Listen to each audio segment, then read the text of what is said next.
All right, so we cut our 45 off camera. We're going to get this set up and we're just gonna make our line to go across as a mark for our domino. This one will just go right here. It doesn't have to be anywhere in particular, just as long as the line is solid and you can see it. Now we'll take our domino and just cut .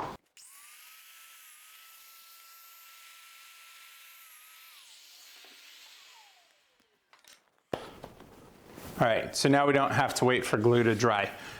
So here's our project piece. Now we need to get started on making our jig.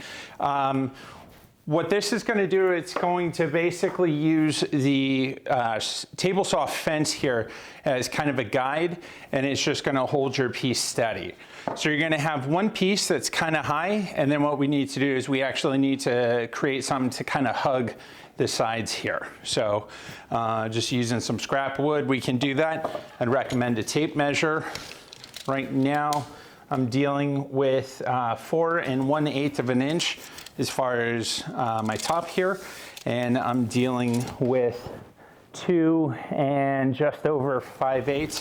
So technically the jig doesn't have to actually go all the way over. It just has to reach over and hug this. Also, I like doing my screws going down on this side. So what I'm going to do is take that measurement of 4 1/8 of an inch, and I'm gonna actually add 3/4 of an inch to that. So we're gonna be going 4 7/8 on our first cut.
All right, and for this part, you're gonna wanna make sure that when you do your clamping here, it's not so tight to the point that when the jig comes together, it's not going to be able to slide along here. So even with this clamp on here, this is about the pressure that I want. So I'm going to keep it right like that. And this is just going to help with as far as the lining. We'll do the same thing on the front. So that way we still have ease of movement here. We'll get our pre-drill.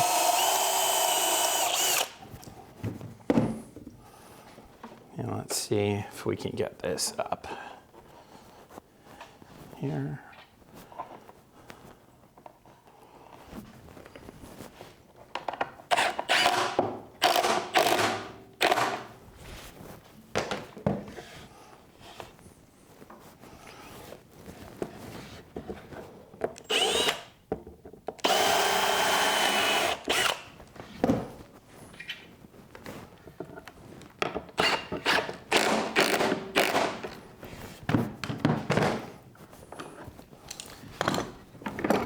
Okay, so now we have our vertical piece.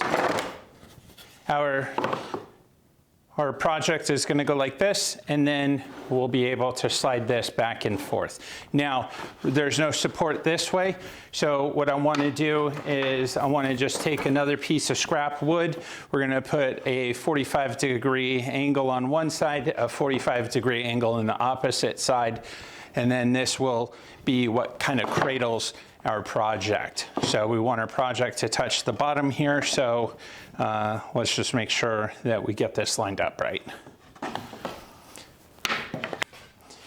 Okay, so this is another case of using the wrong tool for the job, but it will work.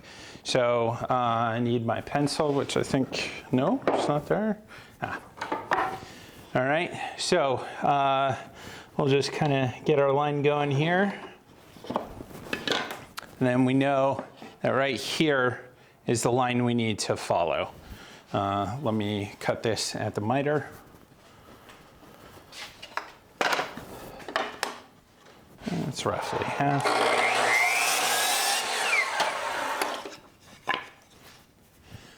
I don't think I've ever guessed that close to half and gotten that close. All right. So we've got this following our line. Take a clamp here, clamp that sucker in place, and get our pre-drill.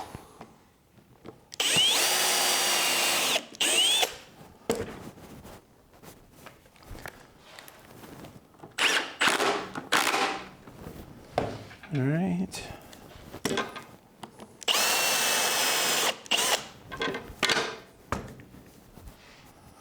And right now I'm just using 1 1/4 inch screws. And this is 3/4 inch plywood. So we should be getting plenty of bite on this.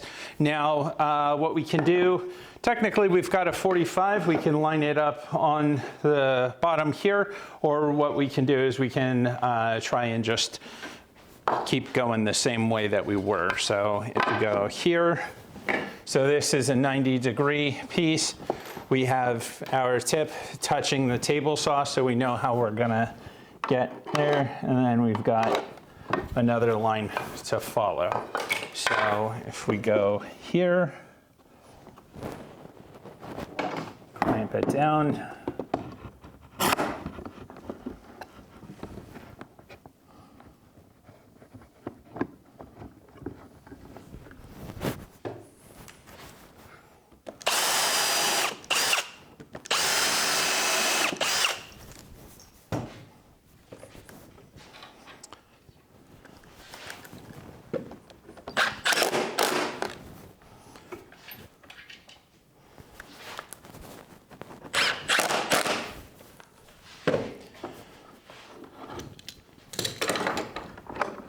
Okay, and within less than 20 minutes, we have made ourselves a spline jig. Now, again, this isn't glued up, it's just held together with dominoes, but you know, we'll just kind of make do with what we got. Right now, unfortunately, it seems like I might have made this just a little bit too wide, so let me go back, just pretend that I'm not doing this. I want to take a moment to point out the crucial error that was made here. The gap that you can see on the vertical piece of plywood up against the fence, it is going to create an issue with alignment when making your cuts. Later, we're going to see a angle on our spline that isn't really intended, and that is the reason why. So next time, make sure that you are clamped up against the fence and not just against the horizontal piece of wood that is going to be part of your jig. And now, technically, if this ends up floating a little bit, you're going to be fine. You just crank up the blade a little bit higher and you're good. But one thing you definitely want to make sure is that you've got a 90-degree angle in here.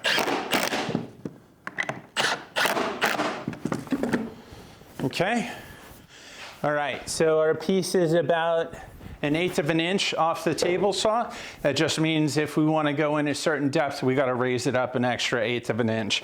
Also, keep a clamp handy. You clamp your workpiece and then just kind of move this over as you want. I've made sure that the screws are high enough up that when the blade comes through, it's not going to hit that. And let's see, we want to go roughly, let's say, based on your picture, I think you probably had 1.5 inch border. So let's, on our quarter here, let's only try and go up 1.25 inches. Okay. So we can then line this up with our table saw, kind of get to that high point, raise our blade, and then we've got that there. So now the other important thing is figuring out how far we want our spline to go over. Right now, our wood here is 3/4 inch MDF. So when we go on our table saw here, we're going to be up against this wall here. So I'm going to measure from the front and I'm going to go 3/8 of an inch. So that way we're right in the center. And I'm going to actually measure to the center of the blade, not either side of it, because technically in order to keep this centered, we want the center of the blade to be our measurement. So, all right, we've got this in here, add a clamp.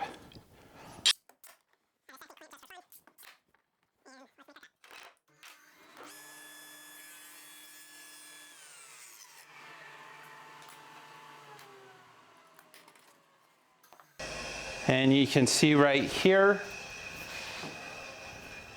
the measurements were a little bit rushed and my table saw blade is clearly at an angle, but let's see, which way can I embellish how centered I was? Okay. All right, and we'll upload this video or this picture to the video just to give you an idea. So what we've got now is a 1/8 inch, the thickness of our blade spline right in here. And what that's going to do is just kind of reinforce any sort of movement this way. The deeper you can make that without hurting your piece, I think the better you're gonna be. But that's just my experience with it. If anyone else has different experiences, leave it in the comments and subscribe. Hopefully we'll be catching some more people on Facebook, on woodworking chats and everything with these questions. Hopefully I can answer some for you and this will make your woodworking projects a little bit better. Thanks for your time. Have a good one.